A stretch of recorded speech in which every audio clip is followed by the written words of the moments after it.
New Year's Eve, it's a night of celebration, resolutions, and hope. But for some, it's a night filled with terror, where the cold of winter hides more than just snow. Tonight, I'll tell you a story about a group of friends whose New Year's getaway turned into a nightmare they'll never forget. This is a chilling tale of survival and the unknown, titled, The Cabin's Frozen Shadows. Stay until the end. You might think twice before spending a night in the woods again. It was New Year's Eve, and a group of college friends, Emma, Jake, Lily, and Sam, decided to celebrate the holiday away from the chaos of the city. Jake's family owned a remote cabin deep in the snowy wilderness, miles away from civilization. It seemed like the perfect place to ring in the new year. No distractions, no noise, just them and the beauty of untouched nature. The cabin was a rustic, two-story structure surrounded by dense woods. When they arrived, the snow was falling lightly, blanketing everything in pristine white. They were excited, laughing as they hauled their bags inside and lit the fireplace to ward off the chill. By evening, the group was settled in. The cabin was cozy, the fire crackled, and the windows showed nothing but darkness and snow. They played board games, drank hot cocoa, and started counting down to midnight. It felt like the perfect way to end the year. But as the hours passed, an unsettling feeling crept over Emma. She couldn't shake the sense that they weren't alone. Around 10 p.m., Sam decided to step outside to get some firewood. He grabbed a flashlight and bundled up against the freezing cold. The others stayed inside, joking about how Sam was always the designated helper. Minutes passed, then 10, then 15. Sam hadn't returned. "Where is he?" Lily asked, her voice tinged with worry. "Probably messing with us," Jake replied, but even he sounded uncertain. Emma and Jake decided to check on him. They grabbed a lantern and stepped outside, the cold biting at their faces. The snow crunched under their boots as they made their way to the woodpile behind the cabin. It was empty. The flashlight Sam had taken was lying in the snow, still on, but there was no sign of him. "Sam?" Emma called, her voice echoing through the silent forest. No response. Jake picked up the flashlight, and that's when they noticed them, footprints leading away from the woodpile and into the forest. They weren't Sam's. These prints were larger, deeper, as if something heavy had walked through the snow. Emma felt a chill run down her spine. "We need to go back inside." By the time they returned to the cabin, Lily was pacing nervously. "Where's Sam?" she demanded. "He's not there," Jake said, locking the door behind him. "But someone else might be." The mood shifted. The group huddled together, trying to make sense of what was happening. They decided to wait, hoping Sam would return. Midnight was approaching, but the celebratory mood was gone, replaced by fear. Then came the knocking. It was soft at first, almost polite, as if someone was gently rapping on the door. Everyone froze. "Sam?" Lily whispered. Jake slowly approached the door and peered through the peephole. His face turned pale. "What is it?" Emma asked, her voice trembling. Jake stepped back. It's not Sam." The knocking grew louder, more insistent. Jake grabbed a poker from the fireplace, and Emma held onto a kitchen knife. "Who's there?" Jake shouted. The knocking stopped. Silence. Then a voice, low and guttural, spoke from the other side of the door. "Let us in." Emma's heart raced. "Us?" she mouthed to Jake. Jake motioned for everyone to stay quiet. But the voice came again, this time from the window. "Let us in." They turned to see a face pressed against the frosted glass. It was pale, almost translucent, with hollow eyes and a twisted grin. But it wasn't human. Its features were stretched, unnatural, and it seemed to flicker, like a shadow in the wind.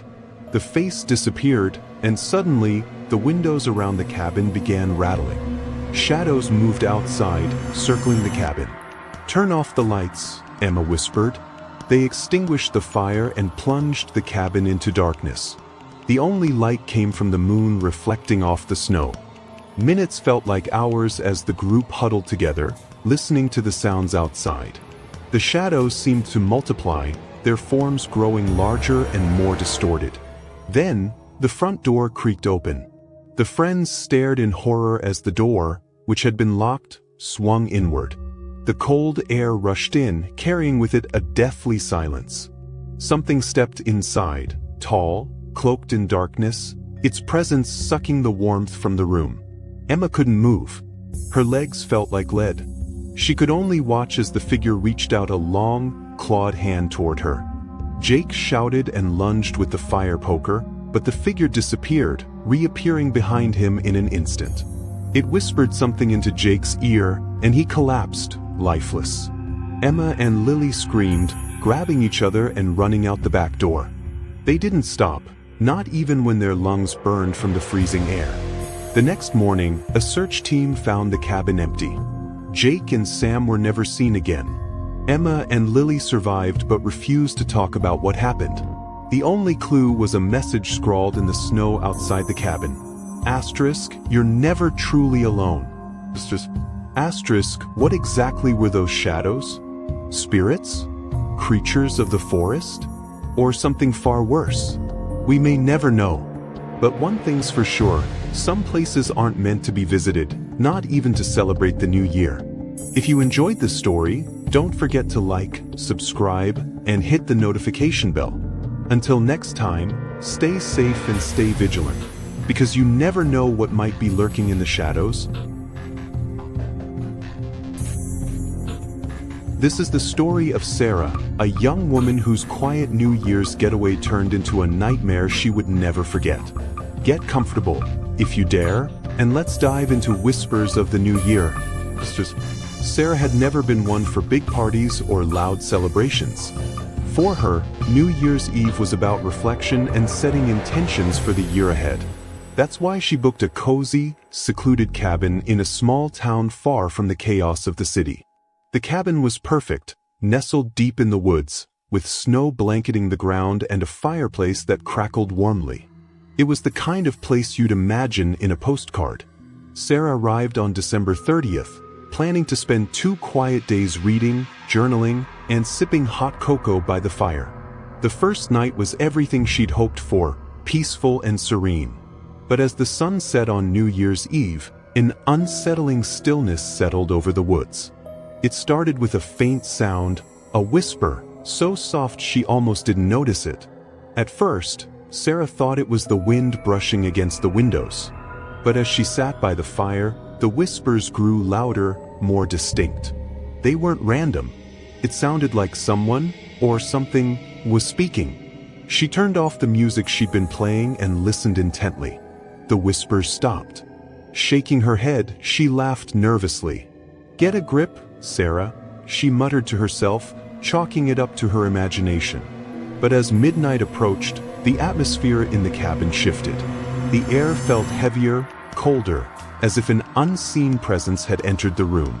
At exactly 11:59 p.m., just as Sarah was pouring herself a glass of wine to toast the new year, there was a knock at the door. Her heart skipped a beat. She wasn't expecting anyone.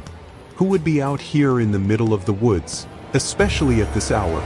She hesitated, staring at the door. The knock came again, 3 slow, deliberate taps. "Hello," she called out, her voice trembling. No response. Grabbing her phone, she checked for messages or missed calls. Nothing. When she looked through the peephole, all she saw was darkness. The porch light, which had been working fine earlier, was now flickering erratically. Deciding it was probably some prank by locals, she ignored it and went back to the couch. But the moment she sat down, the knocking resumed, this time louder and more insistent. "Who's there?" she shouted. No answer. Her pulse raced as she grabbed a kitchen knife and approached the door. Taking a deep breath, she flung it open. There was no one there. Just the cold night air and an eerie silence that felt almost deafening. She locked the door and sat back down, trying to calm her nerves. But the whispers returned, louder and clearer than before. This time, they weren't coming from outside. They were inside the cabin. Sarah's chest tightened as she scanned the room, her eyes darting to every shadowy corner. The whispers seemed to be coming from everywhere and nowhere all at once. They weren't in any language she recognized, just a series of guttural, haunting murmurs. Then, as abruptly as they started, the whispers stopped. The silence that followed was suffocating. Suddenly, her phone lit up with a notification.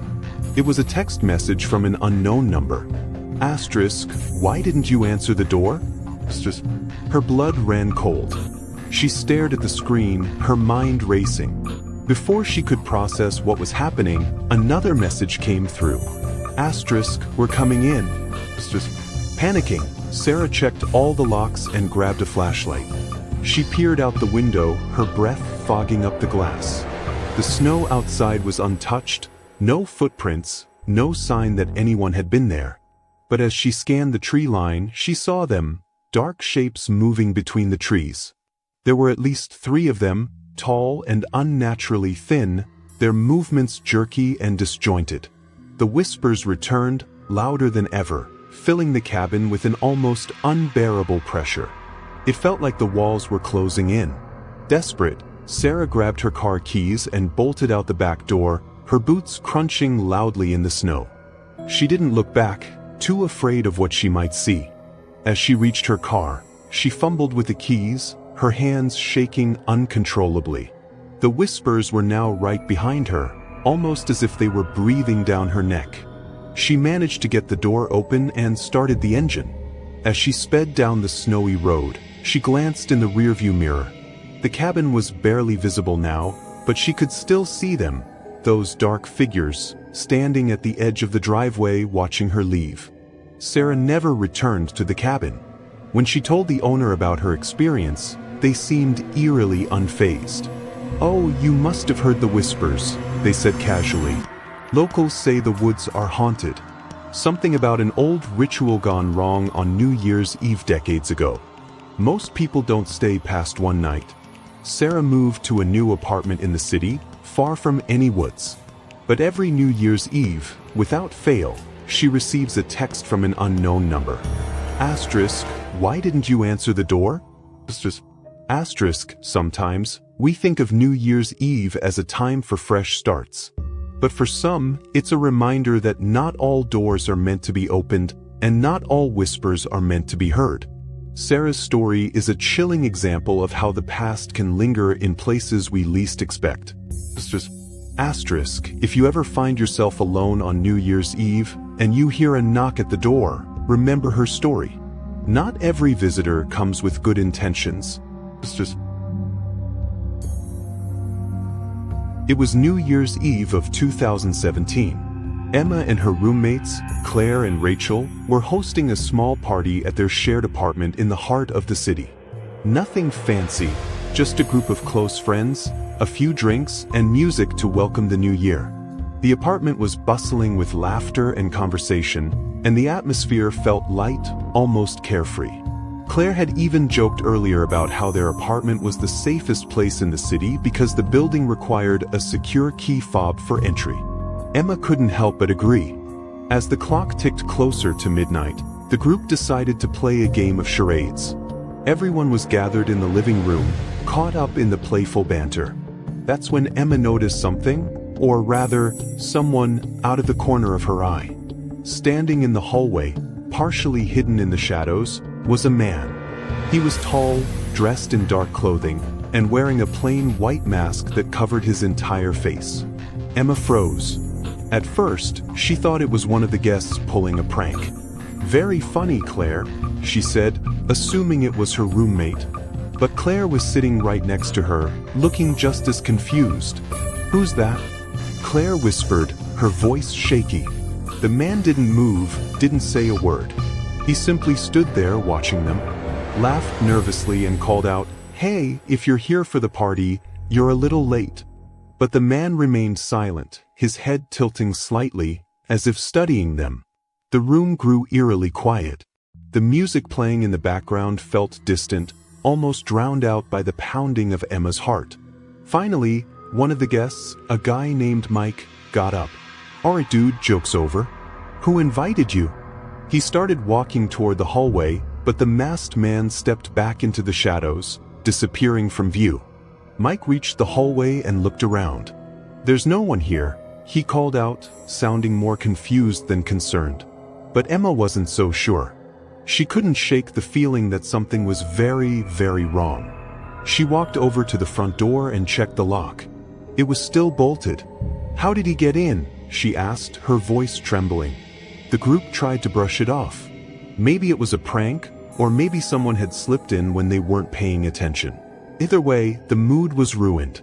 Emma suggested ending the party early, but most of the guests convinced her to stay. After all, it was almost midnight, and they didn't want to miss the countdown. The party resumed, albeit with less enthusiasm. But Emma couldn't relax. She kept glancing toward the hallway, half expecting to see the masked man reappear. At exactly 11:50 p.m., the power went out. The apartment was plunged into darkness, and the sudden silence was deafening.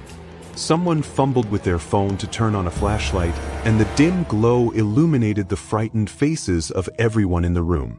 "That's weird," Claire muttered. "This building never has power outages." Emma's phone buzzed.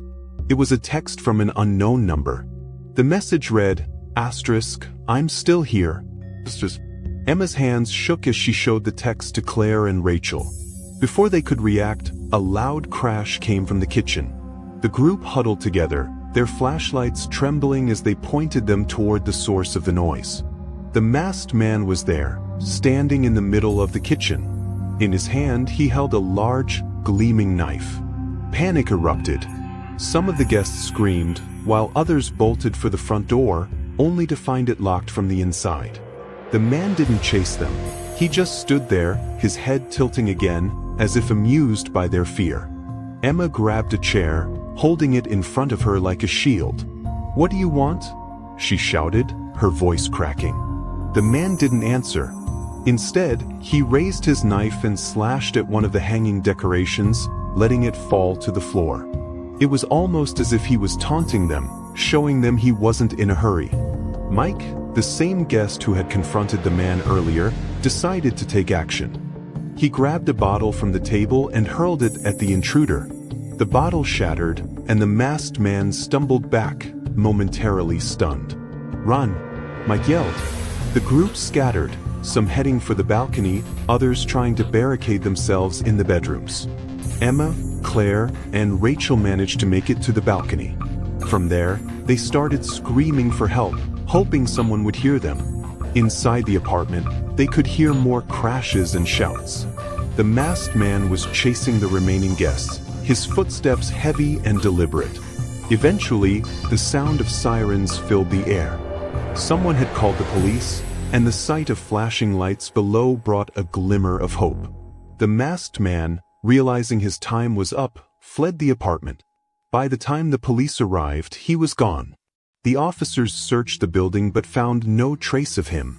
However, they did find something chilling: a small notebook left behind in the kitchen. Inside, there were detailed notes about Emma, Claire, and Rachel, where they worked, their daily routines, even the layout of their apartment. The man had been watching them for weeks, maybe months, waiting for the perfect moment to strike. The story of the masked intruder at midnight is a terrifying reminder that even in the comfort of your own home, you can never be too careful. The women moved out of the apartment shortly after the incident, but to this day, the identity of the intruder remains a mystery. Was he just a random predator, or was his connection to them deeper than anyone realized? We may never know. So, as you celebrate this New Year's Eve, keep your doors locked, your eyes open, and remember, you never know who might be watching. Stay safe, and I'll see you in the next one.